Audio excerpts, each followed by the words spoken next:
Tesla shares climbed on Monday, December 22nd, after a major legal win for CEO Elon Musk lifted investor confidence. The stock closed at $488.73, up 1.56%, continuing to trade near record highs. Since its IPO in 2010, Tesla has delivered an extraordinary 38,000% plus growth, highlighting its long-term dominance in the electric vehicle and energy storage space. Trading volume hit 86.6 million shares, slightly above the three-month average, showing sustained market interest. The rally followed the Delaware Supreme Court ruling that reinstated Elon Musk's long-contested compensation package, bringing an end to a years-long legal battle. The court overruled a 2018 decision and confirmed Musk's entitlement to a stock-based pay deal now valued at roughly $140 billion, easing concerns about leadership stability at Tesla. Broader markets also finished higher,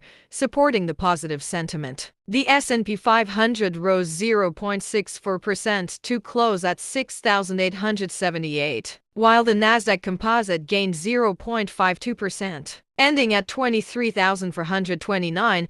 In contrast to Tesla's strength, legacy automakers showed mixed performance, with Ford edging down slightly and General Motors posting modest gains, reflecting different approaches to EV demand and profitability. Investor optimism around Tesla has also been fueled by progress in autonomous driving and robotaxi initiatives. The company recently confirmed it is testing fully driverless cars in Austin with no human operators, a milestone that has caught Wall Street's attention. Despite lingering concerns over softer EV demand, several analysts, including Deutsche Bank, have raised their price targets, signaling growing confidence in Tesla's long-term strategy.